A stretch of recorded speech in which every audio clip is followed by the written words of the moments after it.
Okay guys, so now you have the problem of sound on your PC. It shows the message no audio output device is installed, and you tried everything. You did it from control panel, you tried it from device manager, but nothing happened. So you have come to the right place. In this video you need to know a few things. Of course you must know the name of your PC.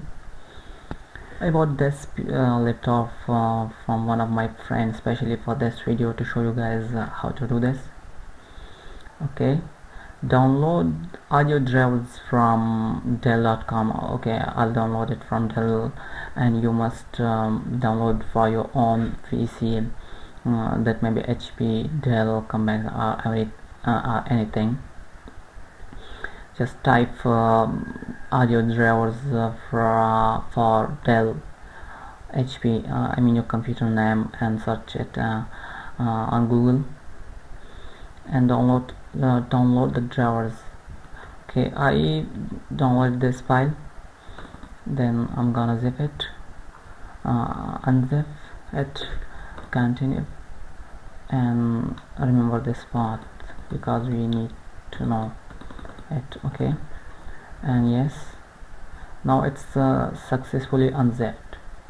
Now go to right click on my computer and manage, which will take you to this window, and then click on device manager, and it's here audio drivers. Now click on update drivers software, browse for my computer, and browse which is C. Select the file which where did you unzip the file. We unzipped it here, so I'm gonna select it, and now next.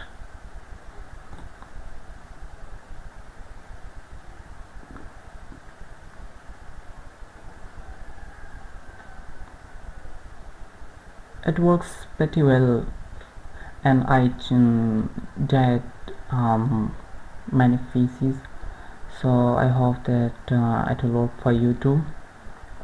And now here you can see that it's done and things gone,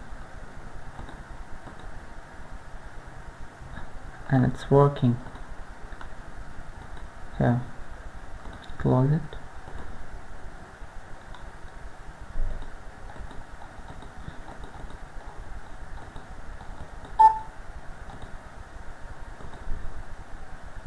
Maybe you guys can just hear the sound. Okay guys, so if you like my video, then please hit the thumbs up button and subscribe to my channel. So thanks for watching.